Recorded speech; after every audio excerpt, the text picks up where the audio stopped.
ginagawa ng gobyerno para sa ganitong, ano, I mean, lahat tayo ngayon nabubuhay na sa online, di ba?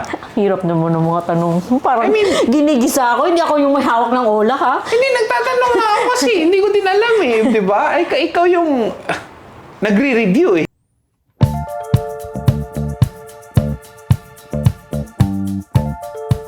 Well, honestly, alam ko naman may ginagawa yung gobyerno.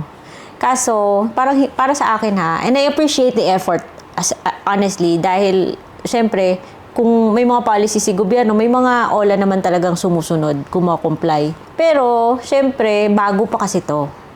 So, yeah, I appreciate the effort, the policies. Kaso, ang dami pang gray areas kaya marami pa rin mga pasaway na OLA na nakakalusot. Oo nga Meron tayong mga cap on interest rates na in-establish ni BSP na dapat hindi lalagpas ng 15% kapag unsecured yung OLA. 15% per month for loans 10,000 pababa at hindi lumalagpas ng 4 months yung ano. Pero, sinusunod yan ng ibang legit. Pero yung iba naman, may dinadagdag naman na pa-insurance, electronic bundle, doctor na dinodoble nila yung 15% na yan. So hindi Legit nila tinatawag. Hindi lang nila tinatawag na hindi nila tinatawag interest. Pero tinatawag nilang borrowers fees, advantage, Oh. parang additional product na bibilhin mo. Na parang ano lang pautot lang kasi i-explain nila. Loan lang naman yun at the end of the day. Sasabihin nila ganito yung benefits mo. Pag pag next mong loan, guaranteed approval, hindi naman nangyayari yun Oo nga. So, nagbabayad ka ng additional. So, meron tayong kapot, pero marami pa rin gray areas, kaya nakakalusot. And meron din Oo nga, paano pag tinawag kong, okay, nag-loan ka, pero may binibenta akong additional service na hindi interest. So, nag-loan ka ng 2,000, yung service na to is 300 pesos worth. And yun yung yung may insurance ka doon, may ka Kunyari.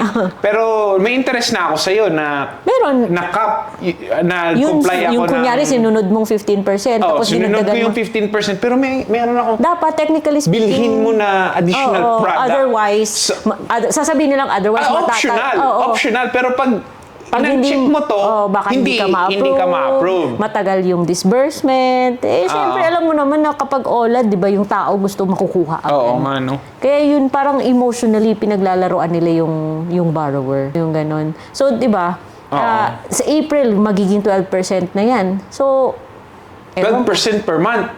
Dapat. Yun yung bagong cap. Ang laki pa rin, no? Malaki pa rin. Kaya, kaso... Magkano ba kung credit card? 3% or less? 3% pag hindi ka nakabayad. Pag hindi ka nakabayad, pero pag binabayaran mo palagi, walang Parang meron ata May service charge siguro yung ibang bank na maliit lang. Hindi. I think ito yung bakit yung ibang billers, sinasabi nila pag credit card, magdadagdag sila ng fee. Kasi wala tayong charge, wala tayong interest sa bangko. Kaso sila yung nagbabayad ng fee na yan. Oo, tama. Kaya dinadagdag nila sa atin. 3% siguro. Oo, 3% din yung dinadagdag nila. Oo.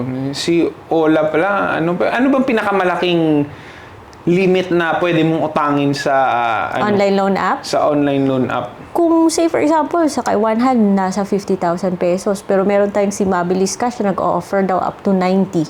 Oh, 90? Tapos si Mabilis Cash parang 9% per month siya pag matagal yung term. Oh, okay. Kaso si Mabilis Cash, tampuhin. Bakit? Pag na-reject ka, dahil nakita niyang high risk ka, hindi ka na makakabalik ng basta-basta. It's very rare na ma-approve ka ulit. So, merong mga OLA na malaki yung limit, pero parang... Sigurista naman siya. Konti lang yung pinapaloan. Tapos may mga OLA na fly-by-night na... Kahit sino na lang. 2,000 lang, pero kahit sino naman pwedeng mag-loan. Oo. Ganon. So, dapat gawin mo, pag approve ka dun sa malaking limit na OLA, sabi mo, pinapalaki yung limit mo, di ba? Every reloan. Kaso nagiging mahigpit na rin sila ngayon, nang dahil na rin sa ginagawa ng mga tao Bakit? Ano ba ginagawa ng mga tao? May mga bad players po kasi tayo. May mga yung habitual na talagang hindi nagbabayad dahil alam nila parang iniisip nilang nalulusutan nila yung system nila. Oo. So, yung mga tawagin na lang nating farmer sila ha, kasi hindi ko na alam kung paano sila i-describe. So, itong mga farmer na to, yung mga hindi nababayaran nilang loan, sino yung sumasalo? Yung mga... Kailangan magpalaki ng interest para to factor in yung... Oo, yung mga hindi nagbabayad. So, kawawa yung mga good payers. Oo nga, no? And since yung mga good payers, not only na yung mga good payers yung sumasalo ng ano na yan, interest na yan, or ng risk na yan, mas lalong nagiging mahigpit na si OLA. Hindi tulad ng dati. Kaya nga ngayon, mahigpit na rin yung OLA eh. Oo nga. Kaya nga sabi ko, pag mas sindikato kayo, tataas yung interest ng mga OLA. Kaya nga, If tumaas yung interest nun, tayo lang, or kayo. Yung mga gumagamit ng OLA, okay? Yung mga gamit ng OLA, yung tatamaan talaga. Matatamaan talaga. Yung mga kawawa nito, yung mga good payers, at saka yung mga OLA na matino. Kawawa yung mga yung mga hindi pwede sa bangko, hindi pwede sa credit card, pero marunong naman mag-handle ng utang. Oo nga. Oo. Kasi grabe din requirements ng mga banks Oo. eh. And that is why, thankful din na meron tayong mga legit na mga OLA. Pero kung patuloy itong inaabuso, kahit na yung mga legit, kawawa talaga yung mga unbanked.